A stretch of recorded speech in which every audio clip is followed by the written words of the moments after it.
Bom, olá a todos os participantes aí da Semana de Meio Ambiente. Eu tive o privilégio aí de fazer o primeiro vídeo aí, né, disponível aí na Semana de Meio Ambiente. E eu vim aqui para falar um pouco para vocês sobre agrofloresta, num sentido mais prático de negócio, como seria um plano de negócios para uma agrofloresta, o que que eu analisei, o que que eu e o meu sócio, no caso, analisamos, né, quando a gente começou esse empreendimento, até os dias de hoje, onde a gente já teve alguns resultados e a gente também já planejou algumas coisas futuras, né? Então, um pequeno roteiro, né, só para fazer um escopo aí do que vai ser apresentado hoje. Histórico e qualificações. Eu vou começar explicando um pouco sobre é, como eu conheci esse meu sócio, como que surgiu a ideia, um planejamento, né? Como que a gente começou a planejar o sistema agroflorestal, como a gente colocou em prática, como a gente coloca em prática, alguns resultados que a gente já colheu, tanto positivos como negativos, e próximos passos, né, que a gente quer alcançar. Além dos desafios e dificuldades que a gente vem mapeando aí através desses últimos 2 anos e meio. E vou passar meu contato no final para caso alguém tenha alguma dúvida ou queira entrar em contato, queira conhecer a agrofloresta, enfim. Vou continuar agora. Então, vamos lá. Então, quanto ao histórico, né? Um breve histórico aí é que em 2017 foi quando começou, né? Então, 2 anos e meio aí. Porque teve um tempo que a gente ficou um semestre aí que aconteceu, infelizmente, a gente teve um imprevisto aí na sociedade. Éramos três, viramos dois. E aí a gente teve que replanejar tudo. Então, eu vou explicar isso um pouco mais à frente. E aí a gente veio com o ideal de produzir alimentos orgânicos de qualidade, né? Ao mesmo tempo que a gente conseguisse recuperar uma área degradada numa chácara de um amigo meu ali no setor Arniqueiras. E aí hoje, no caso ano passado, né, até hoje, eu, né, que sou engenheiro ambiental e o meu sócio, o Emanuel, que é engenheiro de produção, a gente deu início, no início de 2019, a comercialização dos frutos, né, para os meses planejados. Então, vamos dizer assim, não que isso seja regra, mas foram coisas que ajudaram a gente no planejamento ou na execução ou, ou de alguma forma, né? Então, assim, às vezes as pessoas perguntam, pô, mas como que você conseguiu chegar aí? Mas aí tem muita coisa atrás que às vezes não se falam. Então, o meu amigo, ele é engenheiro de produção, né? Ele tem esse foco aí de planejamento, né? Como um todo. Ele também tem um empreendimento com construções civis e ele também é consultor para estratégias corporativas, principalmente no ramo da agropecuária. E aí eu venho aqui mais simples, né? Com uma qualificação em desenvolvimento sustentável devido à minha graduação na UNB e outros cursos que eu fiz por fora. Tratamento de resíduos, que foi a minha especialização, assim, vamos dizer, no curso. Meu TCC foi focado para tratamento de resíduos orgânicos. Gestão ambiental, devido a alguns cursos externos e também à UNB. Recuperação de áreas degradadas, a mesma coisa. E hoje em dia eu atuo como consultor na área de meio ambiente, geoprocessamento e, e também tenho um emprego fixo, né? Vamos lá. Então, como que a gente começou a planejar a agrofloresta? Bom, primeiro a gente tinha que saber, tá, onde é que a gente está, né?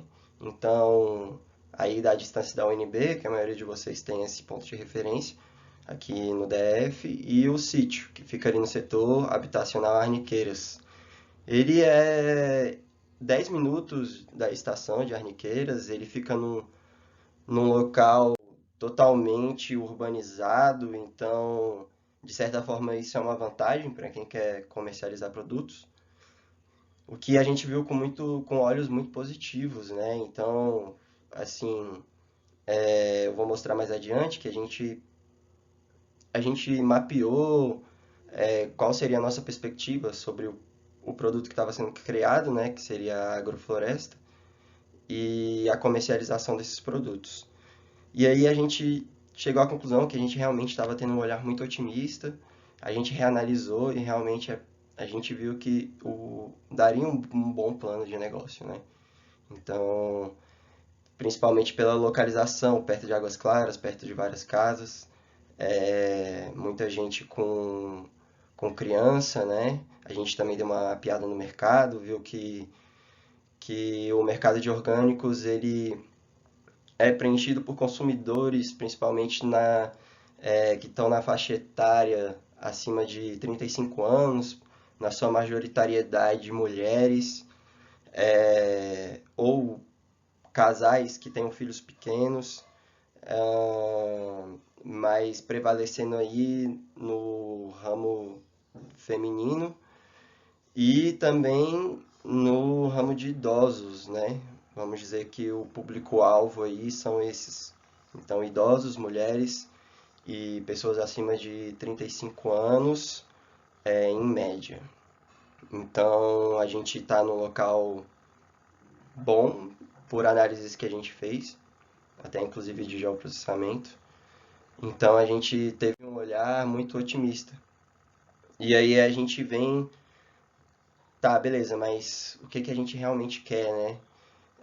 Então, quando a gente começou isso, eu e meu sócio, a gente conversou bastante, né? Inclusive com o terceiro sócio, a terceira, na verdade, que era uma mulher, é, no início. E aí a gente chegou a um objetivo global de que a gente, além de comercializar alimentos, a gente também queria ter acesso a alimentos saudáveis, né? A alimentos que proporcionassem aí uma qualidade de vida pra gente, que a gente não, na época, pelo menos, não tinha capital ou renda suficiente para bancar. Então, foi um objetivo a médio prazo, vamos dizer assim. E a gente também planejou que a gente iria focar no ramo de frutas, principalmente, hortifrutis. E a gente também traçou que uma das coisas que a gente também queria trazer era que a gente queria trazer isso para a comunidade. Então, a gente sempre faz mutirões, a gente deixa as nossas portas abertas. Quando as pessoas querem visitar, elas ligam pra gente, elas podem ir lá. Então, é bem legal isso.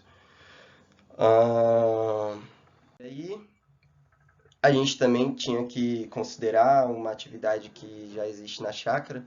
Existem 3 casas, no caso 4. A casa de baixo é dividida em duas, né, onde fica o caseiro e, enfim, a gente quando vai lá. E aí existe já uma atividade de Airbnb lá, de alocação, o que durante o planejamento a gente viu como uma oportunidade de alavancagem, né, do nosso produto, porque como quem gerencia essa atividade aí é o meu sócio e a sócia que saiu. Então, no início e hoje a gente manteve esse acordo, foi que a gente, de certa forma, tem uma renda, assim, tipo um dinheiro acessível. Não que a gente não vá pagar, a gente paga, né, lógico. Ou pelo menos no plano futuro, a gente está querendo pagar tudo. E então isso seria tipo um capital que estaria aí disponível para a gente trabalhar em cima, né? Só falando um pouco aqui. E outra coisa que a gente viu também é que para a gente, bom, ter uma agrofloresta, ser um produtor orgânico, tinham várias coisas que a gente deveria correr atrás, né? Principalmente quanto a certificações, legalizações. E aí tem algumas diferenças quanto se você quer ser só produtor, se você quer ser produtor e uma microindústria, vamos dizer que você queira beneficiar alguns produtos seus, que é um plano futuro nosso. Então você tem que ter alguns outros tipos de documentação de povo, mas a princípio os que a gente mapeou e que a gente conseguiria já atuar no mercado de orgânicos aqui no Distrito Federal foi o Produto Orgânico Brasil, né, através do OPAC Cerrado, que é uma certificação colaborativa aqui entre os produtores do Distrito Federal de fácil acesso. Existem reuniões mensais e sempre possui uma pessoa lá na sede do mapa aqui, na Asa Norte, na Asa Sul, desculpa, que está disponível para te ajudar, para dar assistência, para às vezes te dar um contato de um técnico da Embrapa, que a gente também buscou bastante auxílio aí nesse sentido. E vem dando certo. Então, assim, são várias coisas que foram mapeadas e que ajudaram e ajudam a gente até hoje, né? E aí a gente mapeou, né, os pilares assim do nosso negócio. Então, como a gente queria uma produção de hortifruti brutos e beneficiados, né, orgânicos, e o seu escoamento estabilizado até o final de 2020. Então, a gente traçou esse objetivo aí. E até então ele está conseguindo ser cumprido. Infelizmente, com essa pandemia e alguns outros problemas que eu vou citar à frente, a gente infelizmente não está tão bem como a gente gostaria de estar. Mas mesmo assim a gente consegue se sustentar através dos 4 pilares, né? Que estão trazendo aí a gente a alcançar o nosso objetivo aí específico aí de 2020. Então, a gente quer ter todo esse conhecimento e essa relação com o nosso negócio, né? Resumidamente, o planejamento foi nesse sentido. Quanto à estratégia, as metas, prazos, o que a gente poderia esperar, cenários. Então, quando a gente analisou tudo isso, a gente analisou tanto em questões de qual é o nosso aspecto frente a nós mesmos, né, que é o intraambiente interno, e também analisamos a nossa perspectiva sobre o ambiente externo, né, que é o intraambiente externo.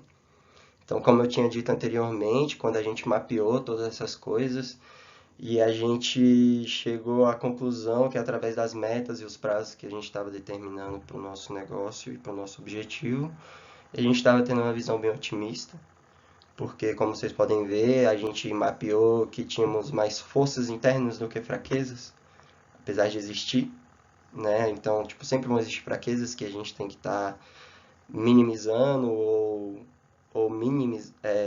eliminando, e forças que a gente tem que estar sempre potencializando e fortalecendo, né? E para o ambiente externo, tem as ameaças e as oportunidades. A gente também mapeou mais oportunidades que ameaças. Então, eu sempre pensando que quanto às ameaças, a gente tem que minimizar elas ou planejar ações que, se elas aconteçam, a gente vai conseguir ter uma resposta rápida ou não vai sentir tanto aquela ameaça.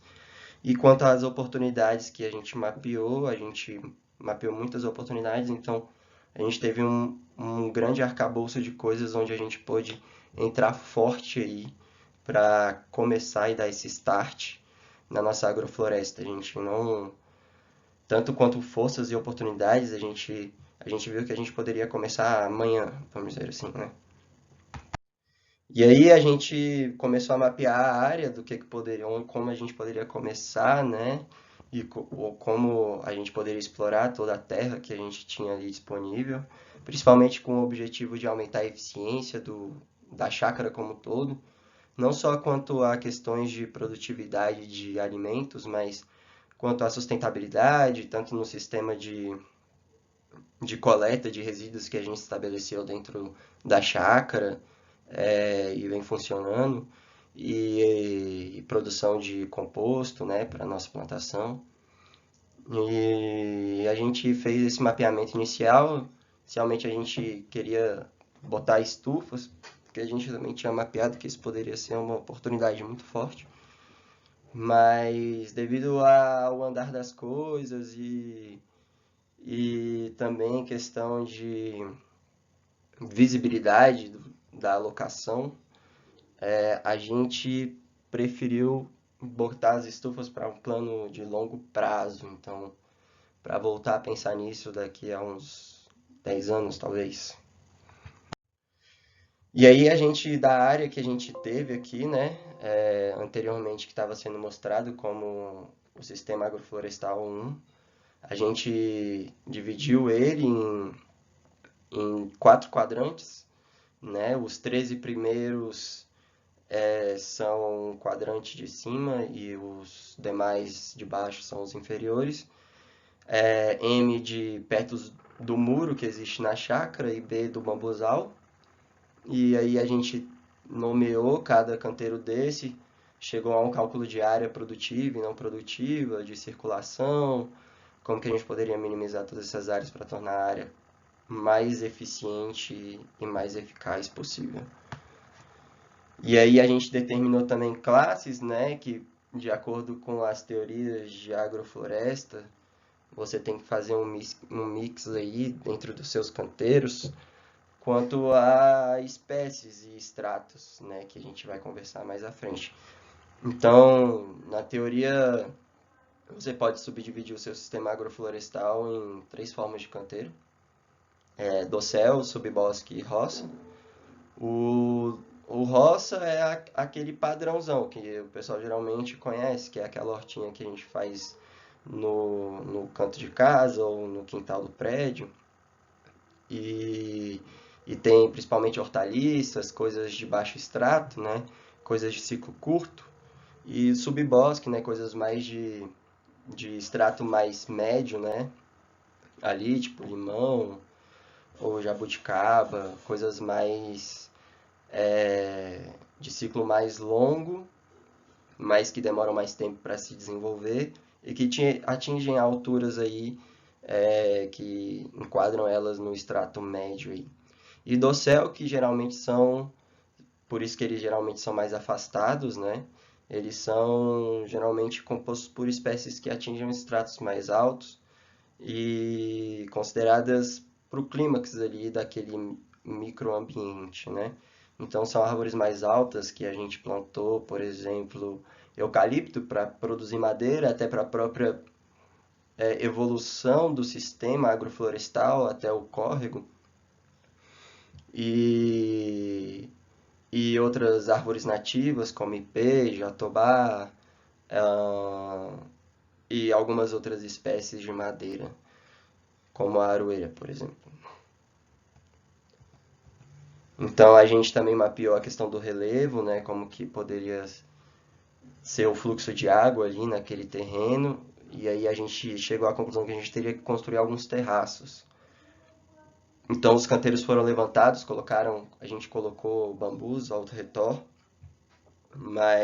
e alguns degraus onde era trilha no sentido do fluxo. Então isso minimizou bastante processos erosivos durante as primeiras chuvas após o tratamento do solo. E apesar de alguns problemas que a gente obteve no início, a gente conseguiu contornar. E hoje em dia a terra praticamente nem sente mais as chuvas intensas que a gente teve, por exemplo, agora no início do ano, né? Então foi uma resposta bem boa pra gente, um resultado bem legal. A gente também fez a análise do solo, né, para também fazer a correção. Então, isso é uma análise padrão aí do solo, para a gente saber quais quantidades de insumos que a gente vai ter que comprar, até para estipular quanto que seria o custo inicial do o investimento inicial, né, do nosso negócio. E aí a gente também fez um levantamento de espécies, e aí começamos a classificar elas de acordo com os estudos que a gente vinha fazendo, né, na área. O meu sócio teve a oportunidade de fazer um curso com a Ernest Ghost na Chapada, mas isso foi agora, no início final do ano, no início do ano agora. E a gente já tinha estudado muita coisa, e aí foi bem legal, porque quando ele voltou ele falou, mano, Na moral, a gente está muito bem, a gente está com um conhecimento bem afinado, deu para tirar várias dúvidas. E aí ele viu que tava dando para ter uma conversa, tipo, bem profunda. Às vezes ele até disse que quando ele conversou com o Ernest Ghost foi uma conversa bem massa. Então, a gente fez essa classificação aí no início do planejamento, né? Depois de. Eu acredito que a gente deve ter ficado aí entre 4 e 6 meses de pesquisa pesada, assim, toda semana se encontrava e falava, caralho, quais espécies aí que você viu, como é que é a cooperação entre elas, tem alguma espécie que potencializa a outra, você achou algum artigo, qual é o distanciamento entre essas espécies, o que, que pode ser colocado mais adensado, qual é a forma mais adensada de se plantar essa espécie, qual extrato ela está, qual é o estágio sucessional que ela compõe dentro do sistema. Então a gente fez todo esse mapeamento para compor os nossos canteiros dentro daquela classificação que a gente fez inicialmente. Então foi um trabalho assim de pesquisa bem árdua. Não é uma coisa simples, porque você também tem que considerar a questão como a gente queria consumir os produtos, quais são as pessoas que estavam envolvidas ali, como que elas poderiam consumir esse produto, né? Quais seriam os produtos preferenciais para consumo, para comercialização. A gente fez um mapeamento quanto à comercialização, de quais eram os produtos que dariam um retorno mais lucrativo, que não existia tanta produção aqui no DF, que às vezes existia um déficit ou um pequeno período onde que se a gente conseguisse produzir naquele período, a gente ia ter uma vantagem comercial muito forte. Então tudo isso foi pensado durante o planejamento. A gente fez toda essa classificação, aí algumas espécies e alguns exemplos de espécies que a gente utilizou e quantidades que foram plantadas, né?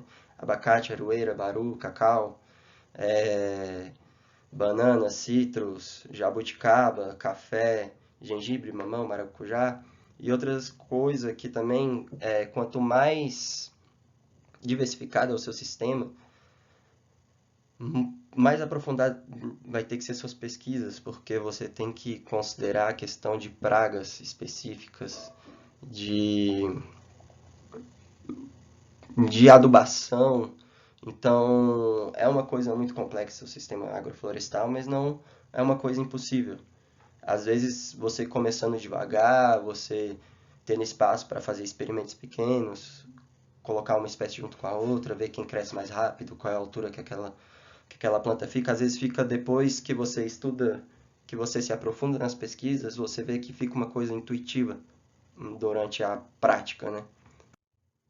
E aí a gente fez algumas composições, não vou entrar muito a fundo nisso, até porque eu não sou especialista da área, tudo foi e está sendo uma coisa empírica, e apesar da gente ter estudado bastante, e a gente ter tido assistências de pessoas especialistas em agroflorestas da própria da Emater, que é o Claudinei, um cara super legal ali, da Emater ali da Vargem Bonita, que é quem atende a nossa área ali.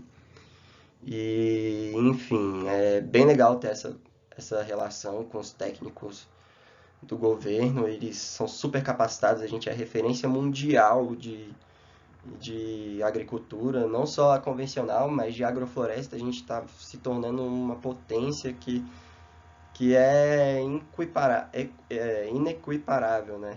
Então, tipo, eu acho que vale a pena a gente dar valor aí para esse tipo de serviço que a gente tem de forma gratuita, né? E aí a gente fez aquela questão de espaçamento das espécies, qual seria a composição no plantio, né? E aí como que a gente foi colocando em prática? Eu vou contar aí, tipo, tentar ser mais rápido, porque a gente já estourou aí uns 24 minutos.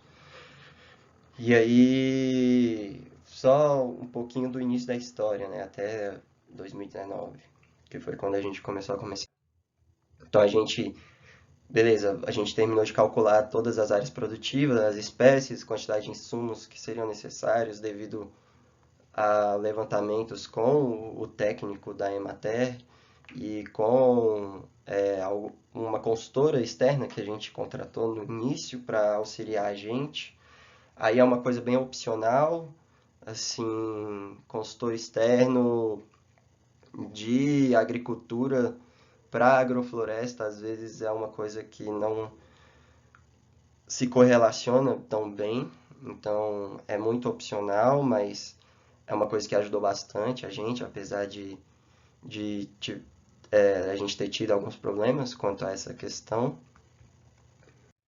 E aí em 2018, né, em 10 de 2018, a gente começou a adubação do solo e construção de canteiros. A gente, na época, alugou um tratorito, que é um equipamento que ajudou a gente bastante, para virar toda a terra aí, e depois arrumar os canteiros. E aí, mais uma perspectiva. Como a gente começou, a gente foi terminar de preparar os canteiros, os solos aí pro meio de novembro, assim, mais ou menos. Então, tipo, nesse ano aí a gente não teve férias, né? A gente trabalhava de domingo em domingo, foi um ano bem cansativo até metade de 2019. E aí foi quando a gente aqui fez a aquisição de mudas até para aproveitar o início do período chuvoso. E aí para estender um pouco mais a questão do planejamento da irrigação, que aí a gente poderia ter até aí mais ou menos, pelas estimativas da época, até fevereiro, para a gente finalizar o planejamento da irrigação. Então, a gente teve as mudas, plantamos as mudas, né, em dezembro ainda, no início de dezembro, né? Então, foi um trabalho bem cansativo, apesar dos canteiros ser bem mais cansativo, mas plantio foi massa porque a gente conseguiu trazer pessoas de fora, fez mutirões, então foi bem legal. Durante a construção dos canteiros a gente também fez vários mutirões, mas é porque realmente era um trabalho muito pesado, então não eram todas as pessoas que conseguiam realmente ajudar, então era uma coisa que a gente também aprendeu a planejar. Mutirão não é uma coisa assim, é legal, mas se você não planejar direito, ela não vai render nada e você vai perder um dia de trabalho. E aí isso não é interessante. E aí a gente começou a planejar o sistema de irrigação, né, os 4 quadrantes que eu comentei aí no início. A gente terminou de instalar em fevereiro de 2019. E aí a gente vem manutenindo todo esse sistema aí até hoje. É, eu coloquei essa foto aí só de sacanagem mesmo. Que a gente faz algumas adubações foliares, né, permitidas pela legislação orgânica, principalmente combate à praga. Geralmente são corretivos, né, biológicos na sua maioria, né? Vamos dizer assim que eles são defensivos agrícolas classificados como sem risco baixo risco de toxicidade ou nenhum risco de toxicidade, principalmente pelo fato de serem relacionados a extrações biológicas ou produtos de processos biológicos. Então, é uma coisa bem tranquila. E aí, falando de processo biológico, a gente utiliza a compostagem, né? Aí na esquerda inferior. Essa aí foi a nossa geração de composto ali daquele minhocário naquela caixa d'água para fazer o nosso plantio de maracujá que a gente vem planejando aí para o próximo ano. A gente também trabalha muito com manutenção, com a cobertura do solo através de palha. A gente gera muita palha na chácara, mas ela não consegue suprir toda a nossa demanda, então a gente às vezes a gente fechou aí no último ano a parceria com o SESI aí do Parkway, e aí eles estão mandando pra gente a poda da grama deles, da árvore e tudo mais, que está ajudando muito a gente. E aí somando as duas coisas está dando tudo certo. A gente também faz adubação verde, então logo que a gente termina de produzir alguma coisa, a gente planta milho, girassol, que são plantas que têm um ciclo bem curto e produzem bastante cobertura vegetal, para os canteiros principalmente de roça. E aí a gente colheu no início de junho, lá de 2019, os brócolis que a gente tinha planejado. Os primeiros vieram lindos, foi ótimo, a gente vendeu bastante, a gente conseguiu fechar várias parcerias, vários acordos comerciais com os deliveries aí de Brasília. Foi uma experiência bem legal, porque eu fico com a parte mais de mercado, e o Emanuel fica mais com a parte de produção, já que a chácara é da família dele, e ele tem mais acesso à área enfim, devido a vários fatores, até de locomoção, eu não tenho carro, então tudo isso pesou na hora que a gente até estava planejando ainda, né? Para decidir qual seria a função e a responsabilidade de cada um dentro desse negócio aí. Então a gente, com o certificado já, com a produção do selo, a gente começou a comercializar e depois de testar o produto, né, utilizar como amostras para comprar os clientes. E aí em julho a gente começou já a fazer a nossa primeira venda, nossa primeira caixa de brócolis.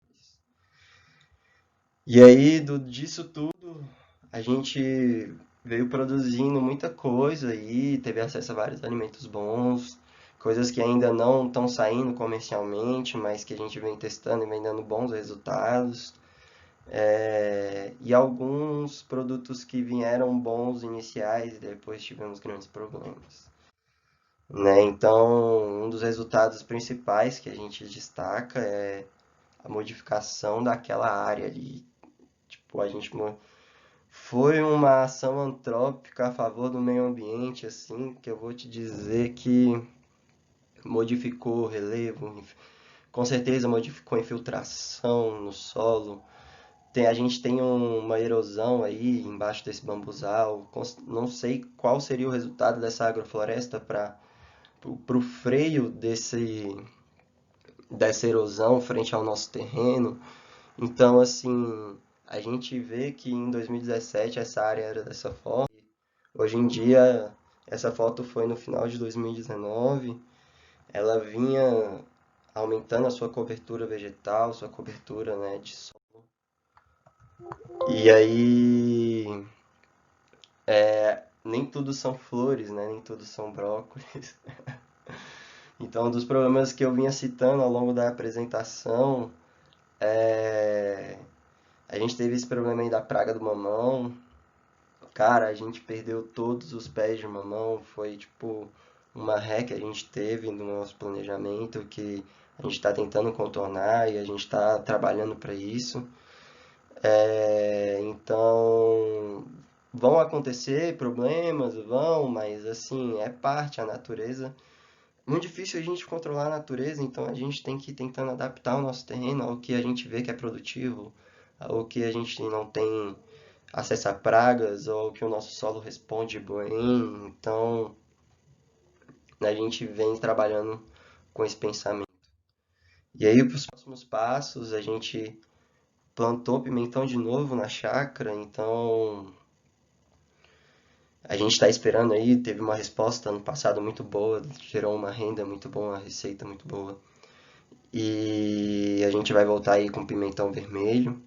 E aí os mourões, onde a gente vai implementar o maracujá, utilizando aquele composto que foi produzido, através dos resíduos orgânicos que vêm do pessoal que aluga nas casas, né? Então, assim, a gente já testou o composto, ele deu uma resposta muito boa. E aí vamos ver agora na Terra o que que a gente espera. A gente vinha com planejamento nesse ano começar a dar cursos lá na chácara. Inclusive esse aí dos maracujás ia ser um deles, mas a pandemia deu uma freada aí nesse quesito. E a gente vem tentando contornar isso, né? Porque, querendo ou não, isso foi até uma vantagem para os produtores, que a gente tem aumentando a demanda da produção local, né? O que é muito bom para a gente. E aí, das desafios e dificuldades, além das pragas e dos brócolis que deram flor antes da hora, então a gente também identifica até hoje a questão de identificação de pragas, a gente tem que sempre estar estudando, trazendo alguém mais experiente, às vezes outro produtor para ajudar a gente. Então é um conhecimento que a gente vem sempre aprimorando.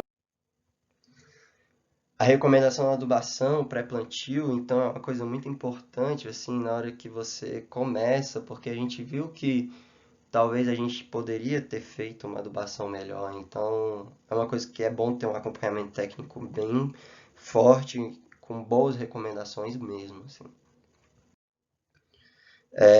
Pós-plantio também, a gente fez uma adubação boa, na verdade, deu uma resposta muito boa, mas a gente acha que poderia ter sido mais eficiente quanto a custos. Acho que a gente gastou muito, né, e não deu um resultado tão bom a curto prazo. E aí também uma coisa que a gente está sempre pesquisando e tentando melhorar essa recomendação de culturas, consórcios, a análise do solo, a gente atualiza a nossa análise de solo a cada semestre e a gente faz fotoperíodos do nossa chácara com drone. Tem um amigo nosso que trabalha com isso, então a gente tem esse acesso a esse serviço. E analisando sempre a modificação da declividade, né? A gente e outras coisas que a gente quer que fechando parcerias com a Universidade de Brasília, inclusive a gente já conversou com o PET de agronomia, a gente vem tendo contato com outros PETs e com outros estudantes da universidade para trazer esse tipo de informação para a gente através de pesquisa de conclusão de curso, de projetos de extensão. Então a gente também está aberto nesse ponto de vista. A gente quer trazer a sociedade para dentro no sentido de que todos ganham. Então é um ponto legal lá da chácara, né? E eu gosto de destacar isso. Então, a estimativa de ciclos das culturas, às vezes dependendo do clima, dependendo das condições de microclima, é uma coisa que muda muito. Então, é sempre bom a gente estar sempre estudando, analisando até empiricamente isso. É uma coisa que vem demandando bastante mão de obra. E aí da produção, né, do ciclo da produção, né, em questão de quantidade, qual é o padrão comercial desse produto, como que a gente comercializa, para quem comercializa. O cálculo da evapotranspiração também, para a gente tentar chegar a, uma, a um ótimo da irrigação, a gente utilizou algumas tecnologias de baixo custo, que a própria matéria indica, no início, mas a gente acredita que essa taxa de evapotranspiração ela tem uma dinâmica muito forte na agrofloresta, que seria interessante a gente entender melhor, então é uma coisa que a gente sempre vem tentando melhorar, né? E aí eu deixo aí o meu contato para quem quiser tirar dúvidas e perguntar mais. E estimular vocês a continuarem aí na Semana de Meio Ambiente com o Mobiliza FT. Essa iniciativa que eu achei espetacular, trazer pessoas assim que já trabalharam na área e têm às vezes conhecimento prático